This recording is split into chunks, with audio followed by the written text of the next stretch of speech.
Today we are honored to have the former President of India, President APJ Abdul Kalam, to speak with us. President Kalam, thank you so much for joining us today. I am happy to be with Wharton, yes. Since our publication is called Knowledge at Wharton, I wonder if you could tell us something about knowledge. Well, I designed a four-line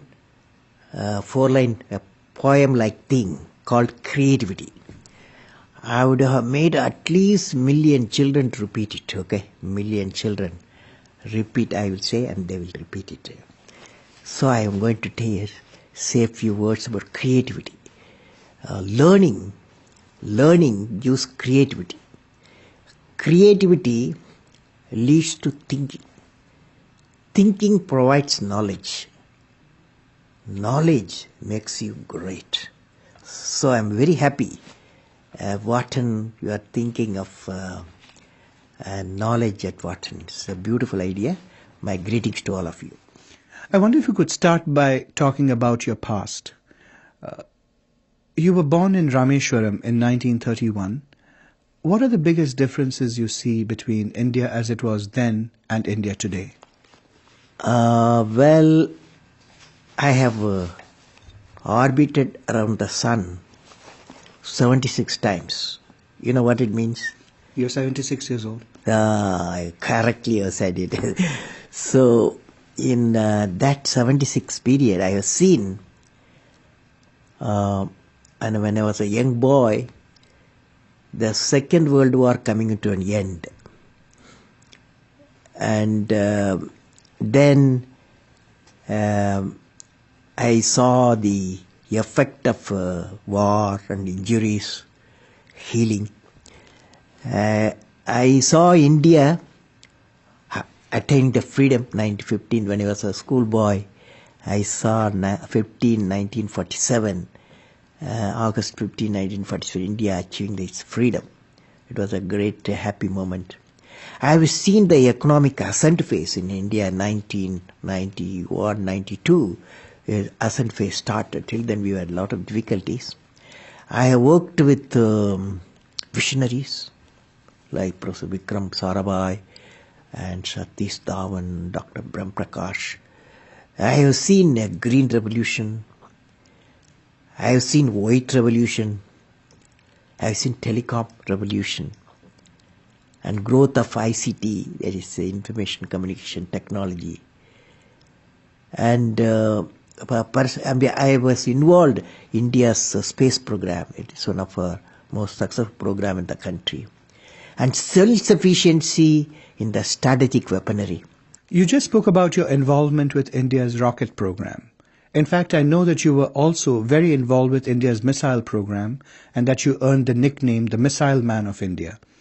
Could you please tell us about that experience and what were the main lessons you learned? Well, it is like this. I worked to Indian Space Research Organization for about 20 years. There only we achieved putting a satellite in the orbit, building a 4-stage rocket system. Then I took up the integrated guided missile program with my team. I means the team. And youthful teams were fortunately were my team members, and they have worked together, and we have great value addition because the youth power and the program, particularly such a strategic missile program, succeeded. And the most important area is human resource development. So the program are in safe hands now. I learned one of the important thing in these programs, both space program, missile program, we should know how to handle not only how to handle the success, how to handle the failures. Particularly you are in the management environment, Wharton. I want the young people to understand how to manage the failure. Because any task you do, you have to come across problem. Problem should not become the captain of the individual or the project chief. And the project chief should become the captain of the problems and defeat the problem and succeed. So this is what I have learned. You played a key role in India's nuclear program in 1998. Could you tell us a little bit about that? Well, the main lesson I learned was how multiple technical teams and multiple departments of government of India could work together with the industrial partnership. That is a unique thing. How many people can, many teams can work together, get things done as a national need. This is it's a big experience I gained. You are known to be a deeply spiritual person. Have you ever felt guilty or conflicted about developing nuclear weapons? Why or why not? I realized that for my country's development, peace is essential. Peace comes out of strength. Strength respects the strength. Peace, that is how weaponized missiles were born. So the only strength you need, minimum strength to keep the nation peaceful, and so that you can enter into the necessary developmental missions. That's how I look at it.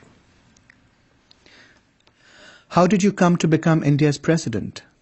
What leadership qualities do you think are needed to lead a country that is so huge, so complex, and so chaotic? Well, I won't say chaotic. Every, the type of order comes out of disorder, okay? This is what's happening now. I was elected as a president of India 2002-2007 through a well-structured election process. Now, the leader, not only to become the president, you need to give any political leadership or technological leadership. You have to have 6 traits one leader should have. And what are the 6 traits? Number 1, leader must have a vision. Without a vision, he will not be a leader, he or she. So leader must have a vision. The second one, leader must be able to travel into an unexplored path. Normally tendency to travel the, well laid out path. But the leader, he takes a path of untraveled path. Third thing, leader must know how to manage success, most importantly the failure. Any mission he does or she does, so he has to go through some failure. They should know how to manage the failures. Could you give us an example from your own experience about managing failure? Well, my own experience like this, 1973, I became the project director for satellite launch vehicle program, SLV-3. It is called, to put a Rohini satellite in the orbit by 1980.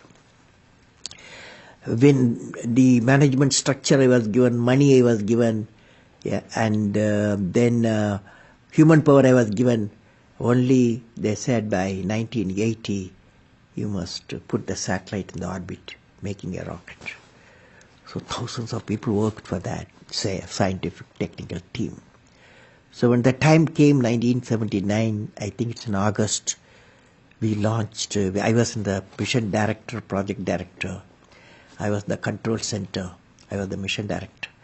We handed over to the computer to do the process of checking the launch vehicle T-4 minutes and launch it.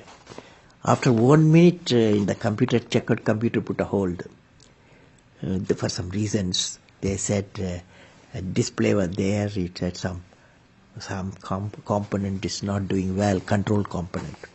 My experts told me, I have always behind me 4 or 5 experts will be there. And they quickly calculated in computer. They told me, don't worry, there is a lot of reserve fuel is there. We will succeed. So I bypassed the computer. I went on manual, launched the rocket system. Okay, and it's a 4-stage rocket system. The first stage worked beautifully. As soon as the second stage separated, it got into trouble.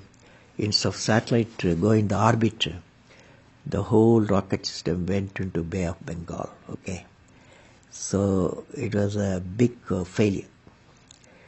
So that day, Indian Space Research Organization Chief, Professor Satish Dhawan, there's a press conference, 7 o'clock we launched.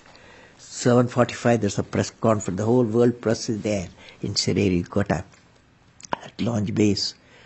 So I still remember the chairman of the organization, the leader of the organization, taking the press conference. I was by his side. He said, we have failed. First time we tried to attempted, and this failure really makes us to believe we have to give more technological support to my team, and they worked very hard. Definitely in a year they will succeed. So I was a mission director, I was a project director. I was responsible for the failure. And he took the responsibility of failure as a chairman of the organization and the leader of the organization. Next year, 1980, July, we succeeded. The whole nation was jubilant. There was a press conference. Professor Satish Dhawan told me, you go and take the press conference. Okay. The message is, when the failure occurred, the leader of the organization owned the leader of failure. When the success came, he gave to his team. That the best management principle I have not learned previously, any books have not taught me. I learned from that experience. Okay? That's a beautiful story. Thank you very much for sharing that. Next one, fourth point, leader must have courage to take decision. That's our problem today throughout the world. Leader must have a courage to take decision. Fifth one, leader should have a nobility in management. I mean, nobility in management, a big question mark. So I believe leader should have a nobility in management. Every action of the leader should be transparent. You know what I mean? That is, leader should work with integrity and succeed with integrity. Leader should work with integrity and succeed with integrity. And I believe President, since you asked the question, has to be continuously in touch with the people. Rashtrapati Bhavan, where I was there, became a People's Bhavan. Instead of Rashtrapati Bhavan, it becomes People's Bhavan. And also I travel into the whole state, cutting across hill, deserts and sea. I was in touch with millions and millions of people. You had a vision for India in 2020. It was that gradually the differences between the countryside and the cities would disappear. Could you please explain your concept of the Pura and how that leads to this transformation? I am glad you have studied my website, and I have explained the Pura concept in the keynote address. I am going to do it today. Briefly, Pura is about giving a cluster of villages physical, electronic and knowledge connectivity so that the economic connectivity can emerge. We planned about 7,000 Puras for the whole nations, and it called Hill Pura, Coastal Pura and Plain Pura. And we believe this system, the Pura system, will bring the economic connectivity. That means employment generation potential increases, and I believe through Pura we are saying, and the employment generation capacity, empowering the people for employment, is indeed very vital in the rural environment so that prosperity will emerge. You have spoken about the need for India to become energy independent by the year 2030. How would that happen? Today all our fossil fuel dominating the energy sector throughout the world. The World Energy Forum predicts another 5 to 8 decades the fossil fuel will vanish because it is not renewable. So I have given to my country what is called energy independence. It's a three-dimensional approach. Number one, you go for solar power. Now solar power with solar cell efficiency today 15-20% is not economical. So I have suggested we should go for a CNT, carbon nanotube composite combination. That efficiency will go up, the solar cell efficiency will go up in the CNT background to 45 to 55%. Many of the research institutions are busy. In 3 to 5 years time is going to come. So first is solar power source. Second is in nuclear power. Since we have got a abundant thorium based nuclear reactors, definitely is one of the clean solution for the second area. Third area is the biofuel. Biofuel, one is ethanol route, another is biodiesel, jetafar route. This combination, all the three, definitely will give a freedom from the fossil fuel, and also it going to have an environment, clean environment, because by fossil fuel the cars what you drive here in water, what you drive in Philadelphia, what we drive in India, what we drive in New York, what we drive in London, all 30 billion tons of carbon dioxide we are pumping. So to come out of that, energy independence. Technology plays an important role in your vision for India's future. How do social grids help make India a developed country? So what I believe is called societal grid. Societal grid has got three grids. One is Pura grid, and the another is e-governance grid, another is health grid. The idea is that knowledge grid empowers the village citizens with skill and knowledge. Health grid brings the super specialty health care available in the city to the doorstep of the rural citizens.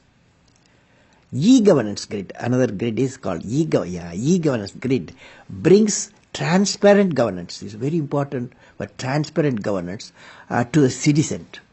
And also all these four grids, the economic, it will lead to economic growth and societal transformation, because communication in all areas are available. During your years as India's president, what was the biggest leadership challenge you faced, and how did you overcome it? Well, first time I had to return what is called Office of Profit Bill to the Parliament. For the reason I felt that there was no transparent system of determining a post as an Office of Profit or not.